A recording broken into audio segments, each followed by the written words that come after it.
Capítulo 2. A adoção.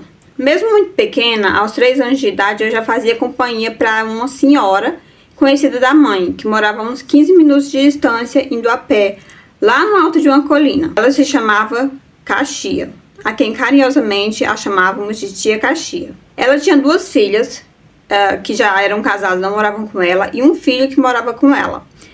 E tinham 2 netas com quem eu tinha contato. Às vezes eu brincava quando elas iam visitar ela. Mas só que elas moravam com as mães, com os pais. A casa dela era antiga, tinha grandes cômodos, tinha um salão a céu aberto bem na entrada.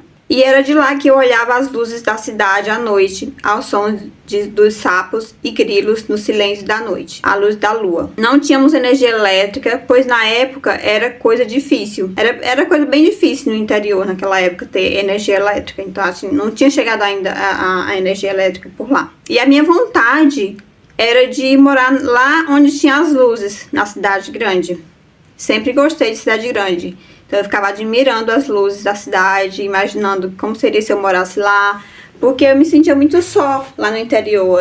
E eu era muito só, não tinha criança para brincar, não sei quando as netas dela iam, mas assim, eu me sentia muito só.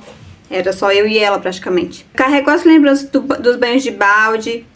Era um baldinho pequeno de manteiga, sabe, de 5 litros. Eu acho que era mais ou menos uns 5 litros.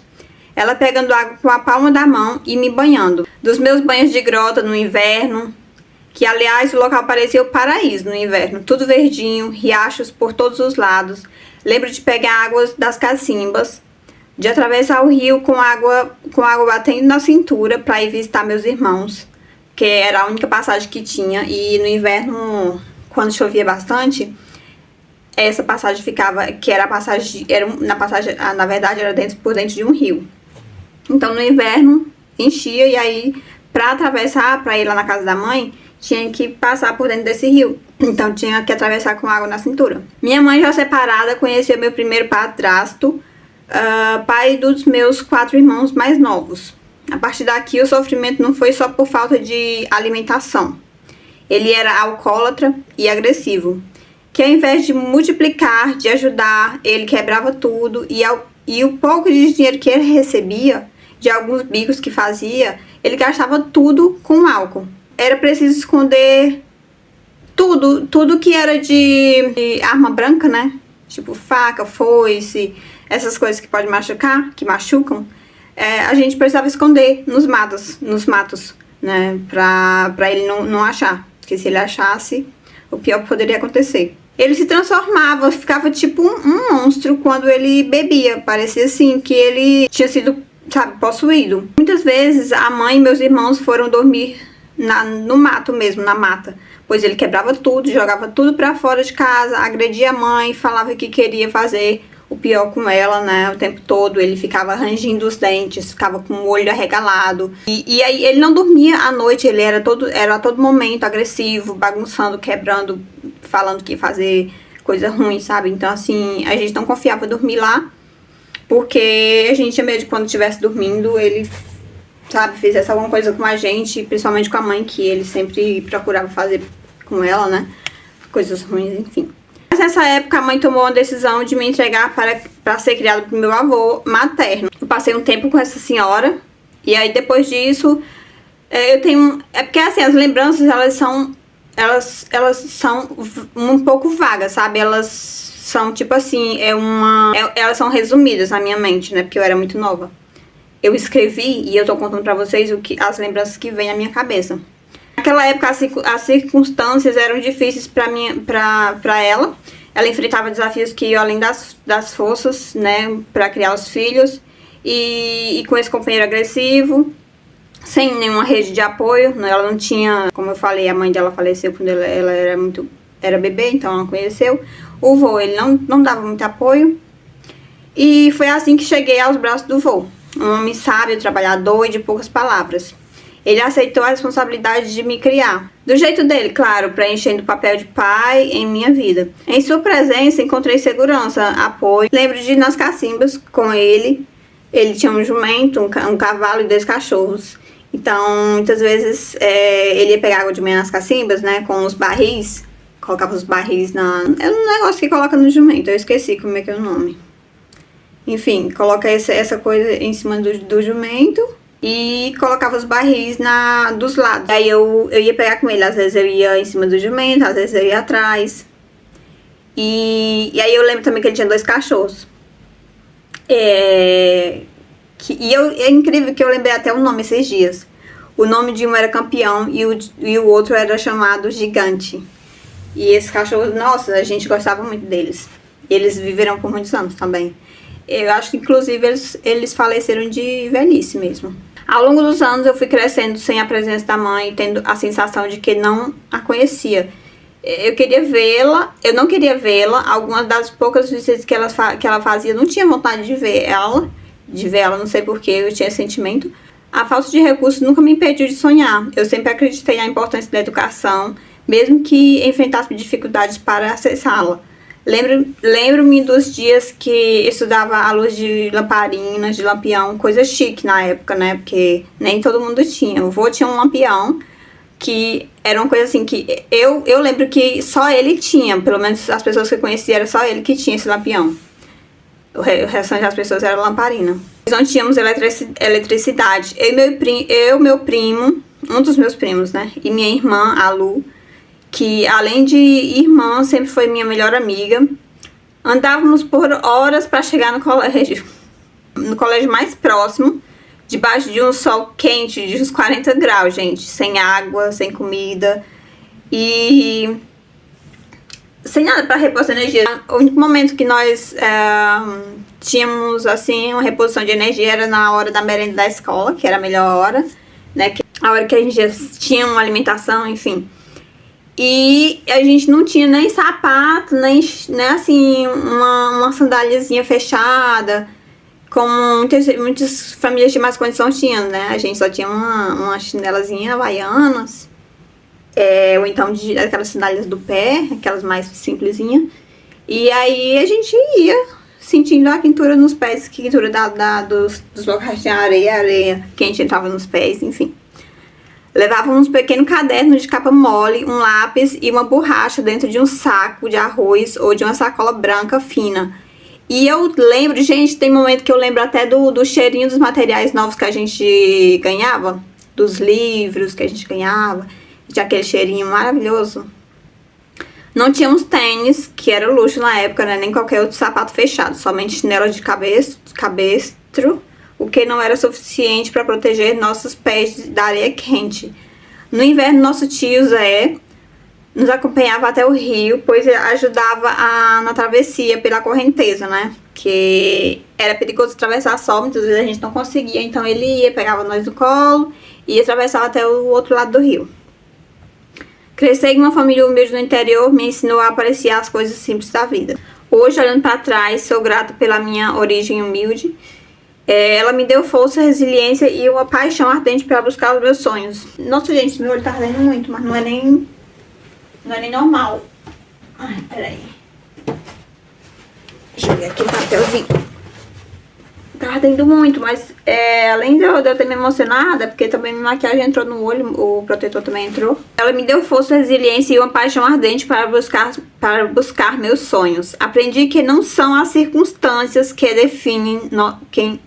definem quem somos, mas sim a maneira como enfrentamos os desafios que a vida nos apresenta. E é com essa perspectiva que embarco na jornada para compartilhar minha história, esperando inspirar outros a acreditar em si mesmo, independente das suas origens modestas. Continuando, minha infância foi como uma montanha-russa de desafios e risadas, uma mistura hilariante de momentos difíceis e põe difícil nisso, e memórias que me fazem sorrir e chorar até hoje. Enquanto navegava pelas ondas turbulentas da vida, encontrei um humor nos momentos mais inesperados. Não tinha brinquedos, então eu pegava vidro de perfume vazio, tampa, caixas de fósforo, várias pneu velho de bicicleta, qualquer coisa que coubesse na minha imaginação, até ir aos poucos conseguindo alguns brinquedos. Tinha um velocip, um triciclo pequeno que parecia uma pata. Eu acho que vocês lembram. lá naquela época, entre os anos 2000, 1900 alguma coisa, tinha esse Velocip. Na casa do meu tio, que ele não morava lá, ele morava no Rio já. E esse Velocip era da minha prima, filha dele, que acredito só ter usado poucas vezes, quando eles vinham de férias. Eu usava algumas vezes escondido, pois não podia usar, porque a esposa do vô, né, que chamávamos de madrinha, não deixava eu usar. Eu amava ir tomar banho no rio, enquanto a madrinha ia lavar roupas. Quando ela terminava, era hora de terminar o banho, passando areia no corpo para limpar. Era tipo uma esfoliação natural, sabe, com areia pelo corpo. Ela passava no corpo dela e eu também ia passar no meu. Também ajudava meu avô a plantar milho, feijão. Aliás, eu amava um prato típico do Ceará ou do Nordeste chamado de baião de dois, que é a mistura do feijão e do arroz. E eu amo um baião de dois com feijão verde. À tarde era hora de assistir às novelas e à noite às vezes vinham meus primos e irmãos assistir novela e brincar no pátio que tinha bem na frente, ao lado da casa do vô. Que a casa dele era assim, bem na frente do alpendre. Tinha um terreno bem grande assim, que dava pra brincar, correr, sabe? Dava pra brincar de pique-bandeira, polícia ladrão, essas coisas, essa brincadeira que vai ser de espaço. Não tinha roupas novas, mas eu entendi a dificuldade da época, e isso não era algo tão importante quanto a alimentação, por exemplo. Brincava de casinha no mato, aprendi a andar de bicicleta, na bicicleta do meu tio Manuel, uma bicicleta de adulto mesmo. Pegava água nas cacimbas que tinham próximas de um barreiro vazio. Era a água de usarmos para beber, para cozinhar, e a água realmente era bem limpinha, gente. Adorava quando minhas primas, Érica e Luciana, iam nos visitar. Aproveitava o tempo para brincarmos, já que era coisa rara eu ter outras crianças para brincar comigo, né? Eu só tinha como eu falei, quando algumas noites, algum entardecer, os meus primos e os meus irmãos. Então, quando as minhas primas vinham, né? Então, assim, não era sempre. Uma das partes mais difíceis da minha jornada foi a ausência de carinho e afeto durante minha infância e adolescência. Não houve abraços calorosos ou palavras gentis para me confortar nos momentos difíceis. Pelo contrário, eu era divertida até nas pequenas brincadeiras. Pois afirmo que eu era uma criança comportada e sempre estava disposta a ajudar. Mas, gente, pelo amor de Deus, como é que eu vou contar? Que eu vou contar essa história todinha me emocionando, pelo amor de Deus. Vai, de novo. Não houve abraços calorosos ou palavras gentis para me confortar nos momentos difíceis. Pelo contrário, eu era divertida até nas pequenas brincadeiras, pois afirmo que eu era uma criança comportada e sempre estava disposta a ajudar.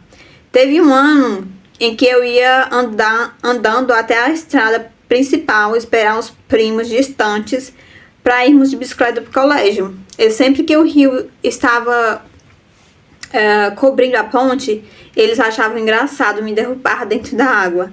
Eu já chegava em casa chorando, pois sabia que iria ser advertido por ter deixado meu material molhar. Hoje eu até rio da situação, mas era muito humilhante. Eu percebi os tratamentos bem diferentes em relação aos meus primos, tratamentos do vô, da madrinha e outras pessoas próximas. Não me maltratavam, claro, mas tinham um carinho perceptível com as outras crianças da família. Vi as minhas primas ganhando roupas, brinquedos, bicicletas, lancheira nova, enquanto nós não tinha. Ver minhas colegas de escola sendo acompanhadas pelos pais até a escola, levavam mochilas lindas, lancheiras com garrafas térmicas, com suco, tudo de boa qualidade.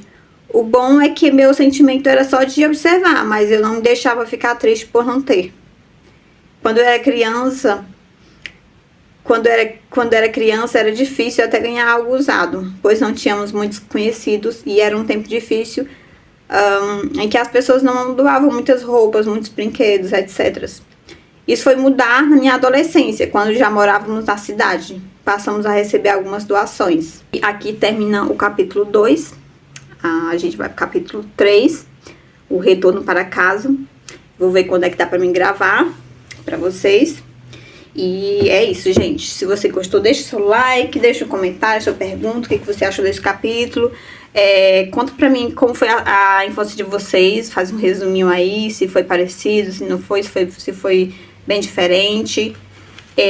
Se você tem alguma curiosidade, alguma indicação de vídeo pra implementar, né,